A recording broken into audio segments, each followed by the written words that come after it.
Hello everyone, इस video में मैं आपको 3 ऐसी टिप्स बताने जा रही हूँ जिसके थ्रू हम अपने छोटे बच्चों को ईज़ी तरीके से लिखना सिखा सकते हैं। तो चलिए जानते हैं वो 3 टिप्स कौन से हैं हमारे। फर्स्ट है स्क्रिबलिंग। स्क्रिबलिंग के थ्रू हम अपने छोटे बच्चों को लिखना सिखा सकते हैं। स्क्रिबलिंग का मीनिंग होता है आड़ी तिरछी रेखाएँ या फिर घसीटना। हम अपने बच्चों को कलर्स दे सकते हैं।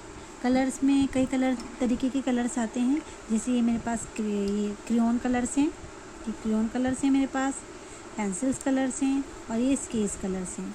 तो कलर्स तो हैं, लेकिन हमें कोशिश करनी चाहिए ये कलर्स ना दें, क्योंकि ये कलर्स शार्प होते हैं। वो अपने हमारे छोटे बच्चे होते हैं, वो अपने आप को नुकसान नहीं पहुंचा सकते हैं। तो ये कलर्स ना देके हमें कौन से कलर्स देने चाहिए, ये क्रेयॉन कलर्स देने चाहिए। अब इन क्रेयॉन कलर से हमें बच्चों को देकर स्क्रिबलिंग करानी चाहिए, यानी घसीटा, इस तरीके से घसीटा मारना चाहिए। स्क्रिबलिंग क्यों करनी चाहिए? क्योंकि हमारे छोटे बच्चों के जो 3 फिंगर्स होती है ना, ये इतनी स्ट्रॉन्ग नहीं होती, उनके मसल्स इतने टाइट नहीं होते हैं। इसलिए हमें ये कलर्स देने चाहिए ताकि वो पेंसिल्स को होल्ड करना सीख जाएं। ये 3 फिंगर्स ही काम आती है लिखने के लिए, इसलिए इन 3 फिंगर्स को स्ट्रॉन्ग बनाने के लिए हमें कोशिश करनी चाहिए कि बच्चों को इस तरीके के कलर्स दिए जाएँ ताकि वो स्क्रिबलिंग कर सकें। तो बच्चे इस तरीके से स्क्रिबलिंग कर सकते हैं। उन्हें क्या है, इंटरेस्ट भी आएगा और अच्छा भी लगेगा, और वो खेल खेल में ही चीज़ें सीख जाएंगे। एक तरीका और है कि जब बच्चा आपका आगे स्क्रिबलिंग करने लग जाए तो आपको कोशिश करनी चाहिए, जैसे इस तरीके की जो शेप है, मैं आपको दिखाती हूँ, क्लियर दिखेगा इसमें। इस तरीके से शेप्स, आप किसी भी तरीके का शेप्स बना सकते हैं।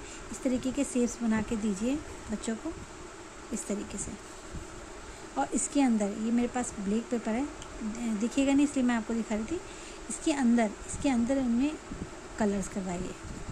इससे क्या होगा, उन्हें हैबिट भी होगी, इंटरेस्ट भी आएगा, अच्छा भी लगेगा।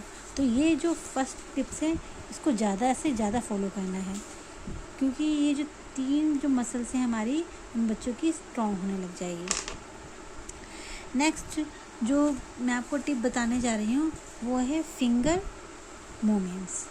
फिंगर मूवमेंट्स तब होगा जैसे ये जो 3 हमारे फिंगर्स होते हैं, बच्चों के 3 फिंगर्स इतने वर्क नहीं करते हैं, और हमें इस पे ही फोकस करना है कि वो ये 3 फिंगर्स उनके वर्क करने लग जाए।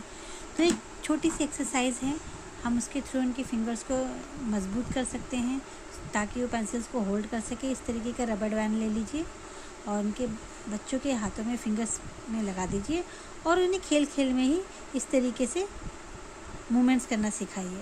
इससे क्या होगा, उनके जो फिंगर्स हैं स्ट्रॉन्ग होंगे। थर्ड जो तरीका है वो है बच्चों को इस तरीके से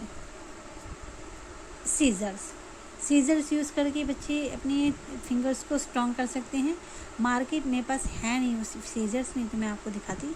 इस तरीके सीजर्स आती है, ये टॉय टाइप की होती है और इसमें ये डिज़ाइन बनी होती है। आपने कभी स्कूल्स में वर्क किया हुआ देखा होगा कि यहाँ पर डिज़ाइंस बनी होती है, पेपर काटने के लिए होती हैं। ये शार्प नहीं होती हैं जो और बच्चों को नुकसान भी नहीं पहुँचाएंगी। तो इस तरीके की सीजर्स ले सकते हैं। सीजर्स चलाने से क्या होता है, ये बच्चों की ये जो चीज़ें होती हैं स्ट्रॉन्ग बनती हैं और वो पेंसिल्स को इजी तरीके से होल्ड कर लेते हैं।